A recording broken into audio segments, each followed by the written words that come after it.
Got it. The Dark Side of the Moon is the 8th studio album by the English rock band Pink Floyd. Okay. Are you okay? It was released on 1st of March 1973 by Harvest Records. Primarily developed during live performances, the band premiered an early version of before it began. The record was conceived as an album that focused on the pressures faced by the band during their arduous lifestyle. Oh, the poor honeys. And dealing with the apparent mental health problems suffered by former band member Sid Barrett, who departed the group in '68. The new material was recorded in 2 sessions in 1972 and 1973 at EMI Studios, now named Abbey Road Studios. The record builds on ideas explored in Pink Floyd's earlier recordings and performances while omitting the extended instrumentals that characterized their earlier work. The group employed multi-track recordings, tape loops, and analog synthesizers, and blah-da-da. Alan Parsons was responsible for many sonic aspects, and the recruitment of singer Claire Torrey, who appears on The Great Gig in the Sky. It's a concept album. It explores themes such as conflict, greed, time, death, and mental illness. It was a blockbuster album of the era. It propelled record sales through the music industry during the 70s. It has been certified 14 times platinum in the United Kingdom and topped the US Billboard charts for 962 weeks in total. Fuck. Estimated sales of over 45 million copies. It's Pink Floyd's most commercially successful album and one of the best-selling albums worldwide. In 2012, it was selected for preservation in the United States National Recording Registry by the Library of Congress for being deemed culturally, historically, or aesthetically significant. Yeah. So how did you discover this album, Brad? You've been a long-term fan of it, or? You know what? It's one of those records where everybody kept telling me, "Oh, fuck, you gotta listen to this. Pink Floyd, Pink Floyd, Pink Floyd." You know, I was a big Zeppelin guy, Beatles guy, I get it. But Pink Floyd is one of the major bands, one of the last ones that I have never really gotten into. All right. Like, I'm aware of them. I know The Wall. Everybody knows the fucking Wall, and know the singles or the greatest hits or what have you, but never owned a record. Pink Floyd's there. I said it. And I'm the same. Yeah. But, I'm aware of their bigness, as it were. So sitting down to listen to this, I was quite excited by the prospect, of what was one of the first supposedly true concept albums, where it was an album and not a song-by-song thing. So, yeah, I enjoyed the last week or so, chucking headphones on and trying to get into it, go deep and see what all the fuss was about. How about you? Same. I'd sort of heard it at people's houses. I've heard the songs on the radio. Never really been driven to get into it. I've listened to The Wall before. I've watched the Wall movie, but never listened to this whole album. And it was a first for me, and enjoyed it. Right. I mean, Solid. so for you getting into it, we'll just jump straight on. You chuck it on and Speak to Me, the opening track. It's not really a track, is it? But it's kind of a... Wasn't really sure if it was playing or not. It said it was playing. Yeah. But I couldn't hear anything. Yeah. Bit of silence for it to begin, right? Bit of a heartbeat starting, apparently. It's the beginning of your life. Yeah, well, that's it. It was a kick drum they modified to make that heartbeat sound. But it I mean, for me, I was in the car the first time I chucked it on. I cranked it up. I didn't know it was going. And then it does that sort of noise jumble and then kicks into Breathe, right? Yeah. Holy shit. I was just like, where has this track been my whole life?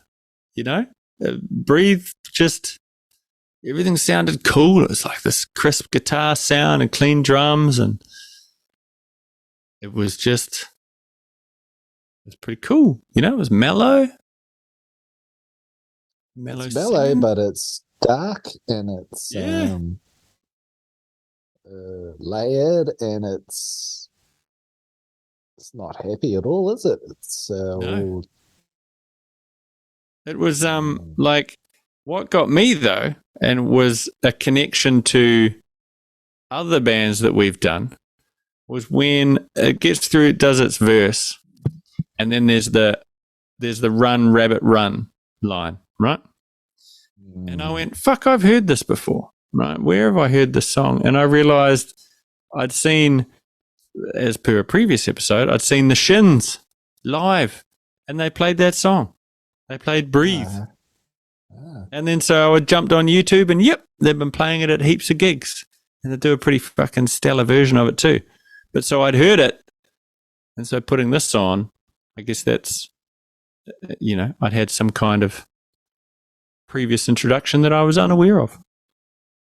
Yeah, I'm familiar with all of it, I think, from watching live concerts and hearing it about the place, but just never sat and listened to the album. Yeah,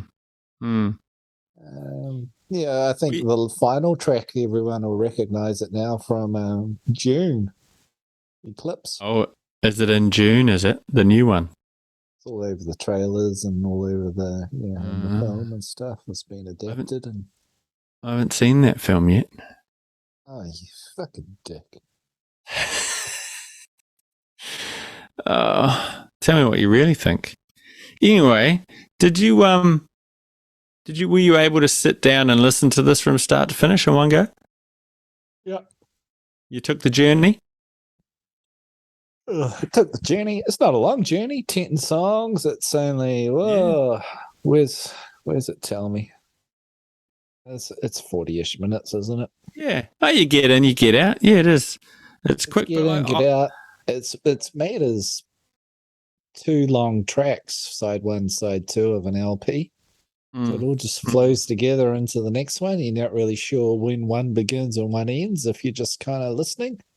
Yeah, it's kind of like what they tried to do with Sgt. Pepper, but only could be bothered doing the first 2 songs.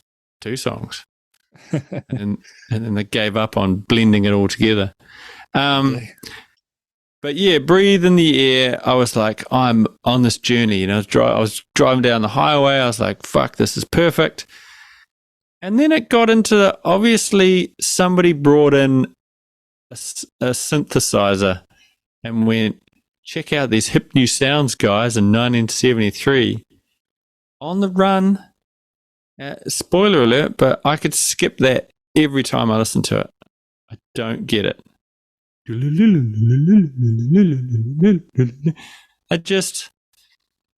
I guess it would have been hip and new at the time, but listening to it now, I thought like, yeah, you could cut that out and it's the same record. And I'm sure we're going to get a barrage of comments about how that's the song that holds it all together. But for me, it wasn't. For me, it was just noise that could have been skipped.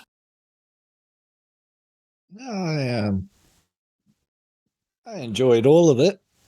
I thought it was it's an experience as one big piece. But what could I say about it? It did sort of wear on me after a few listens. Yeah, right. Because there's not a huge amount of variation in tempo or, you know, it is one large piece, I felt. Yeah. It's like a symphony. Nothing different. Nothing bad. Everything great, but it's one thing. Right. But I guess that's what they wanted from the concept, you know, the concept album. Yeah. Yeah, I mean, you get the hits like, excuse me, burping on the microphone. You get like Time and Money. Like Money is the hit. You hear that on rock radio all the time. Money. I think that's the weakest moment of the album. There's definitely. Money is the song I never really got into on the radio. It does I mean, it's got a bit on this. That odd time signature, and fuck me, I don't know what it is, 7/6 or 6/8 or 4/5. I don't know, for the majority of that song. And then when the guitar solo kicks in, I know it does drop into 4/4, so it feels a bit odd. But yeah, just Money. I'm like you. It's a cool bass line, but it doesn't really fit with the other ones. So now that you mention it. It does feel like a sore toe sticking out. Oh, yeah. A little bit like a sore toe, like that pop in my ears. Sorry, that was my microphone again. But yeah, like for me, it was easy. Driving down the highway, had it on, song to song, well mixed, well produced for 1973. And you could see why it's a classic album. Right? Like, I don't know if it's the greatest album of all time. Like, it seems to show up in all the Rolling Stone top 500. It's always there in sort of the top 10. Maybe if I was there when it came out, like if this was your generation's Nevermind or Metallica's Black or whatever, like it may have changed the scene and you've rated it as the best album of all time, but looking back on it, for me, yeah, it's good, but it's not like Led Zeppelin 2 or anything. Yeah, it's good. I wouldn't call it life-changing. It's got some memorable moments. Great Gig in the Sky. Oh,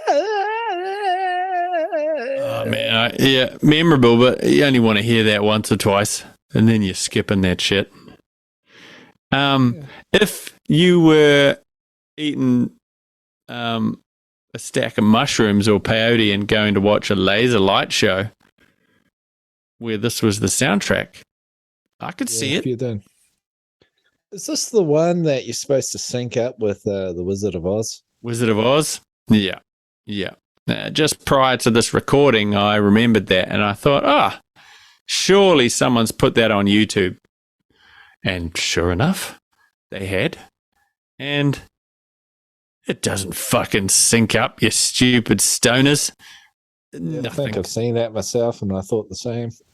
I think there's what put it together is some fuck that would have played the movie and some stoner would have dropped the needle on his vinyl. And about 5 minutes in, Dorothy gets on a fence and walks along. And it's, I think it's in Breathe.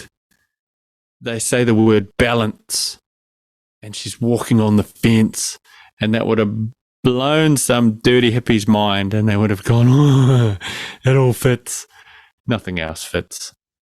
It syncs up if you play it at a certain point or something, isn't it? You gotta wait for her to get to something or other, and then you play it, and then that sort of matches up with this, and then blah blah blah. Yeah, so the one I heard doing my research, that's right, I did some research on this one, is if you have it on a CD player or your Spotify's, when you put on the Wizard of Oz movie as the lion and the MGM logo, as it roars for the third time, that's when you push play. And that doesn't count. Exactly. Is it the end of his third roar or the start of his third roar? Because that would put it out by a few milliseconds. But yes, apparently things line up. But from the YouTube video that I watched, shit wasn't lining up. So maybe they did it wrong. But that was my thoughts. Yeah. But no, that's interesting. I found is those quotes from people talking. There was the road crew of Pink Floyd that were asked sort of questions and recorded. Paul and Linda McCartney were recorded, but their quotes were dropped because they felt that they were trying to be too funny. And the vegans. The guy that says, I don't remember. I was drunk. I was bloody drunk at the time, or whatever. That was a guy from a member of Wings, Paul McCartney's band. Oh, yeah. You know how much? You know the actress Naomi Watts? Oh, I do, yeah. Her father is on there, and he got quoted as saying, I've always been mad. That guy, that's her father. Ah, well, there you go. And her mum is the other one that was talking about someone's cruising for a bruising. Or his wife. I don't know if it was her mother, but. Or just some random father's wife. Yeah, mistress. Chicky was banging at the time. Oh, it was the 70s. There's plenty of banging. Yeah. Yeah, how much of a what's a polite word for cunt? How much of an asshole? I don't know. Another cock wallet. Paul McCartney, the cock wallet. Well, that's another term for a vagina, isn't it? Your prison pocket. I think it's meant to be sausage wallet. Well, no, if you want to hide something in prison, that's the pocket you'd put it in, right? If you had a vagina. Because it'd be easier to get things in and out than your butt. You'd choose the road of least resistance, wouldn't you, for your packaging purposes? You don't put it in sideways? There's still there's still a degree of effort involved with you go. If you go long ways, you're going deeper. Yeah, not too far, so you can't get it out again. But then you don't want the guards to see it when you bend over. Well, that's it. Yeah, so you at least want to go a knuckle or two in. Yeah. Mm-hmm. Sorry, my point was Paul McCartney and his.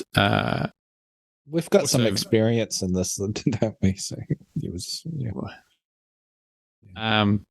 What am I saying? You're distracting me with talk of buttholes. I just thought we had to explain. Yeah, true. It is good to be clear. Speaking of being clear, Paul McCartney and his first wife, best wife, I assume, she had both legs. Linda, they appeared on an episode of The Simpsons, right? Or they were asked to appear on an episode of The Simpsons, and it was all about. I think the episode was called Lisa the Vegan. And it was the episode where Lisa goes vegan, right? And she meets Paul and Linda on the rooftop garden. And when the producers of The Simpsons asked Paul and Linda to come on the show, they asked to see the script, and they saw the script, and they said, well, we'll only do it if the character of Lisa stays a vegan forever in the show. And obviously, they came on the show, so I guess Lisa's still a vegan. There's some fucking useless quiz night information for you, folks. Linda died of a non-vegan related cancer. I guess. Maybe she lacked protein. Hey, well, old two-legged Linda, we used to call her. Yeah, maybe. Then he married that woman with one leg. Yeah, that wasn't very good. She was ugly. Why did he marry her? You could have had. Well, I think you'd have your choice of all the two-legged women in the world. You go with old Stumpy. What's easy access, I suppose. You know, legs are always apart when you've only got one.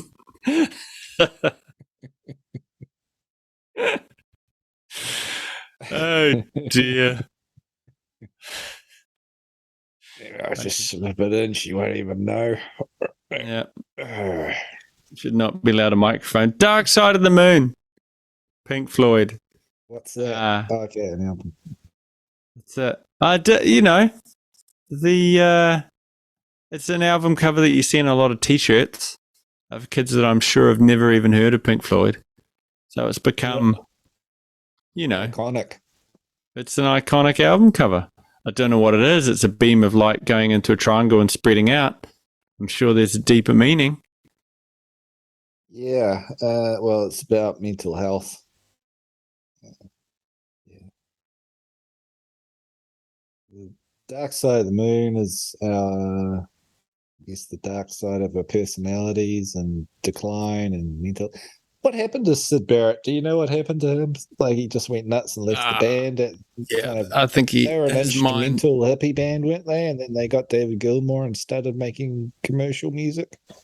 Look, again, I'm not enough of a fan to be able to talk this through, but I think, Shine On You Crazy Diamond is also about Sid Barrett. I don't know whether he died or whether he went to a mental institute or maybe he died at a mental institute.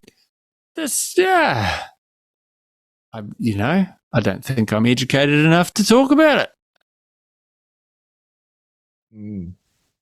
I mean, it's no fun listening to us Google these things. So I think that Sid Barrett mentally traveled through time and has possessed Tom York from Radiohead. And then he Wasn't came they an back. instrumental band when he was in it though? Or was that Fleetwood Mac? Because they were both bands that Yeah. were led by some dude, and they both left, and then they became like hit bands afterward. Yeah, Fleetwood Mac were a blues instrumental. Absolutely. They did, I think it's Albatross is their big hit. Yeah, I was gonna say Albatross was their hit, and it was an Yeah. instrumental, wasn't it? And then the guitarist guys left, and old Mick Fleetwood heard about Stevie Nicks and guy who's not in the band anymore that's been replaced by Neil Finn, Lindsey Buckingham. Yeah. Yep, they were like a folk duo, and so he got them, and that created the worldwide sensation that is Rumours, Fleetwood Mac. The other chick, Christy McVie. yeah, that one. She was already in the instrumental version, I think, or at least I think. Man, we're on point with our knowledge this evening. I think the drummer Mick and the bassist, oh god, he's dead. Can't remember his name either. Sorry, guy. It was his I thought he's wife. still going. Nah, I think the bassist is gone. Yeah, they were married. Yeah, I think they I were saw all a fucking video each of other. them. Yeah, well, back then, that's what you did. I saw a video of them playing in recent times with Neil Finn and old McVeigh. Her voice is pretty much gone now. She's Oh yeah, they're all gone. I mean, look, it's hard for these singers to keep it up forever. I mean, you've all got ex-wives to pay and mansions to keep and staff to maintain, but fuck, it's like John Bon Jovi, man. That guy's like, he's been wailing his whole life, and now I don't know whether he's got COVID or what, but all the footage I've seen of his concerts, he's just not, he's not getting there. All the fucking Motley Crue guy, have you seen that? Abysmal piece of shit lately. Yeah, Just can't do it. But they're like, I don't know, you got to Fine. make money, I guess. Yeah, like if you do that your whole life and you've spent all your money, what the fuck are you going to do? You can't get a normal job, can you? Covered in tattoos and you're Vince. Is it Vince Neil? Yeah. Vince Neil. Is he going to go work at McDonald's or something? No, he's going to try and get the band back together and keep doing that same old shit. I think he's solo, but playing the Motley Crue songs. Nah, I thought Motley Crue had gotten back together because old Tommy Lee just got done for lip syncing, didn't he? It's a mad world. Well, it's a drummer lip syncing. Well, I can forgive it. It's lip syncing is counting 1, 2, 3, 4. Ah, fucked it up. Yeah. He's lip syncing what? Come back to my room tonight. So I don't know. Oh, I think, Doesn't matter. the old guys that are carrying on, I mean, Pink Floyd, I think that's You're there to see them. gracefully. You're there to see them, though, aren't you? Oh, but I mean, look, I'll give credit where credit's due. Old Cunty McCartney, he's just, I think he just did Glastonbury. He's doing some touring. His voice is, it's kind of gone, but he's still presentable, is the best way of putting it. But he did the wonderful thing of playing I Got a Feeling and then having his old buddy John Lennon up on the big screen behind him, blasting out to a stadium audience. And I appreciated it. I thought that's pretty cool when they had a little duet, and I thought it was quite emotional. So, is it Willie Nelson? I watched him not too long ago. He's croaking along. Yeah, he was always. But he is 2,062 years old now. Yeah, and he's got like $482 billion in past taxes to pay. He's paid that off.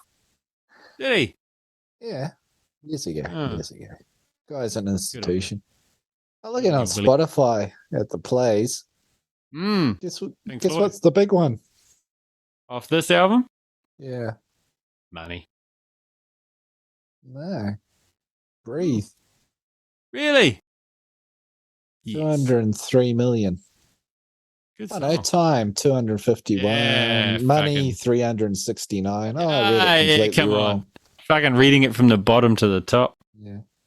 Not huge numbers for an album that sold 45 million copies, though. Like, yeah,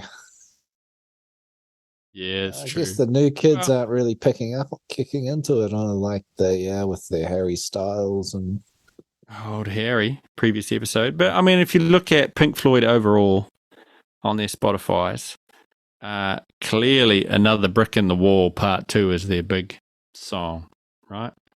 How many millions do you think that's at? Oh.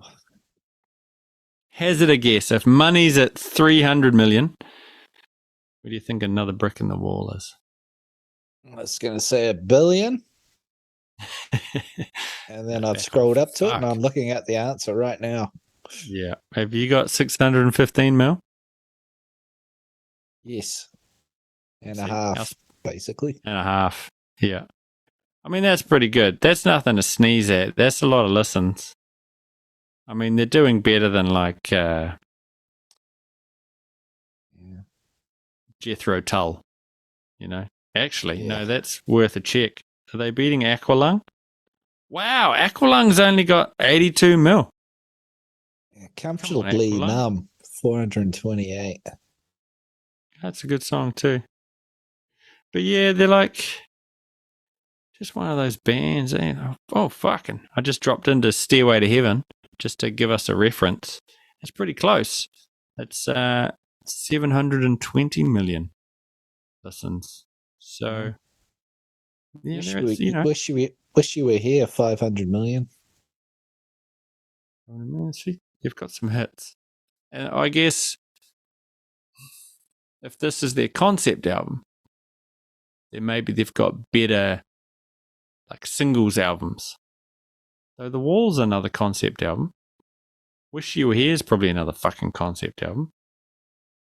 Looking at Pink Floyd's previous albums, and they get fuck all. And fuck all, basically. Yeah, not a band I think I'm going to deep dive on. I think I was happy with these listens. Now I know Dark Side of the Moon. When people reference, I'll be able to go, yep, I understand where you're coming from. But it's not driving me to go deeper on the band. Is it driving you to go deeper on the band? Are you going to pull out The Wall? Are you going to pull out Animals? Are you going to pull out Metal? Are you going to pull out Obscured by Clouds? Are you going to pull out Wish You Were Here? Are you going to pull out The Division Bell?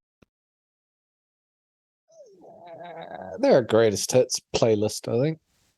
Yeah, I think you're right. Well, but they're like, is legacy band the right word? They've been going for so fucking long. The only way to get into them is through a greatest hits album? Like, do you need an entry point? Learning to Fly is almost not even 6 billion. Can you believe it? I can. Yeah, if the itch that's a live album to listen to Pink Floyd is occurring to you, if your friends are saying, you should check out Pink Floyd, get into Pink Floyd, I think Dark Side of the Moon isn't a bad starting point. I think it's a pretty fucking good album, but it's just not, I don't know. I don't connect to it emotionally, I guess. It doesn't make me go, fuck yeah. Yeah. Like some of the really lyrics good. about some of the lyrics about growing old kind of got me, you know, when they talk about 10 years past and yeah, I can't remember what the lyric was, but it was all about time and how, you know, things move on pretty quick. Yeah. You know, I was like, okay, I get it. I get what they're going for. There's some truth to it. Yep. Yeah. Moving on, and was it moving on and quiet desperation is the English way? Yeah. Yeah, you know, they were created something, and I'm sure they I think that's probably the way of most people around the world. Yeah. You just get on with it, get it done until you die. Yeah, just creeping along, and then boom. Yeah, well, 10 years have passed. Yeah. And then all of a sudden you're pushing up daisies. You have ceased to be. Yeah. Like the time from now to when COVID happened, where did that go? Honestly. Now when COVID happened? You mean the last 2 years of our lives? Yeah. Yeah. They just put the world on pause and we're all supposed to carry on. We don't talk about COVID on this show. Fuck you for making it serious. We talk about cocks and dicks and pussy and sausage wallets. Sausage wallet then. How many? Yeah, not a lot of sausage wallets in 2 years. It's because we're all going to stay home. It's just like online sausage wallets. Sausage wallets got locked up for 2 years. Yeah. They just sold a whole lot more moisturizer and tissues. The skippability, that's what we do. That's a thing we get up to. That is a thing we do. Yeah. Let's get on to that. Look, how many albums? Oh, how many albums? How many songs? We've got like 10? Yeah. Okay. Look, I'm easy. Like for me, I think it's an easy like full album listen. So I could give it that once or twice. But on repeated listens, as I did this week driving, I'd pretty much like Speak to Me, I'm going to leave in because it just sort of starts and to breathe. That's fine. On the Run is gone, man. It's gone. Right? So there's one. Great Gig in the Sky I'm actually going to skip. It's great, but that lady's wailing once you've heard it a few times. I'm like, fucking hell. Get out of here. So there's two. And that's it. I'm going to listen to the rest. Yeah, I enjoyed the whole thing. But I'm much the same as you. So you'd skip the same couple? No, I enjoyed the whole thing. No skips. Are you giving this a no skippability score? No skips, but then after a few listens, I've kind of over it. I'm glad to put it away for a while. I'm skipping the entire fucking album. Thank you very much. Yeah, the first listen, I'm like, wow, this is incredible. Yeah. A couple listens in, I'm like, it's just over and over again, isn't it? Yeah, that is what it is. It hits its point, it hits it well, and then when you're not into it anymore, it's gone. Yeah. All right. What do you rate it? I found an interesting fact. That lady that does the lay it on me. Was she like the fucking cleaner or something?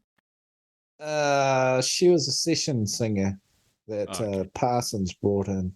Alan Parsons brought in. She got paid £30 to do that.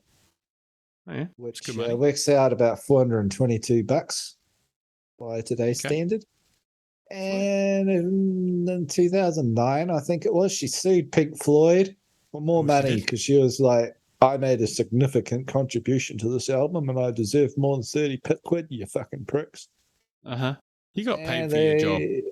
Yeah, she accepted the money at the time. She did her thing and they went great. I can't go back and say, hey, fucking work I did in the 90s, I need more equivalent pay, thank you very much. It's horseshit. Yeah. But she didn't know it was going to sell 45 million records, and when she found out it did, she went, I want more money, you can't. Which, true. It doesn't really work that way, but they got fucking Scrooge McDuck money banks that they're swimming around in, so they can throw her some coin. It's fucking Pink They Floyd. settled out of court apparently, so I don't know. They threw her a Alright. bone. Yeah, gave her a t-shirt. All right, so you're skipping 2. I'm in it for the whole thing, but not that often. It's like going to the hot pools. You enjoy it while you're in there, but then just as you're about, you've been in there for half an hour and you start thinking about all the skin cells and how you're just sitting in human soup. And you think, yeah, I'm not going to do this again for a while. That's Pink Floyd's Dark Side of the Moon. I wouldn't compare it to laying in people's skin sheddings, but Hey, we can't all be perfect. So I can't even say anything now off the top of our heads. every now and then, you're like listening to this and with the lights out and headphones would be a bit of a trip, wouldn't it? But Absolutely. it's not something you can do every day for me. Yeah. I'll put it in I'd actually put it probably in my top 10 driving albums. Like if you're going on a long journey in the car. Good background music. Fuck yeah, it's good. Put it on and go. The other one would be LA Woman by The Doors. That's a great driving album too. Yeah. 3 minutes left. How do you rate an album like this? How do you rate it? Oh, look. It stands. It's one of the giants. We have to admit that. It is one of the giants. It sits high in musical history. And I feel like that has to affect my rating. Does it? Or can you just be Does. the cold hard truth and just throw caution to the wind and this was my only listen to this entire album is now. So I have no nostalgia for this album. The first time I heard it from start to finish was I was 41, and I felt like I fucking enjoyed it. It was great. But like as you say, it's not an album I'm going to pull out often, but fucking how often do I pull out Nirvana's Nevermind and listen to it front to back? Not that often. I'm gonna step up out of my comfort zone, and I'm gonna give it a.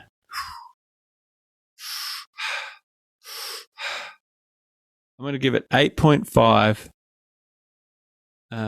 Underpaid session musicians out of 10. So you.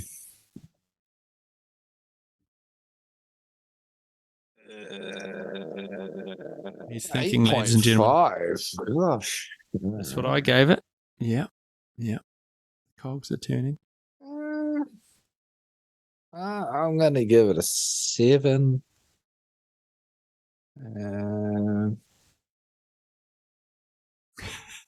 Yeah. Just think about your rating system before you try and blurt it out, would you? Yeah, 7 out of 10. I don't know.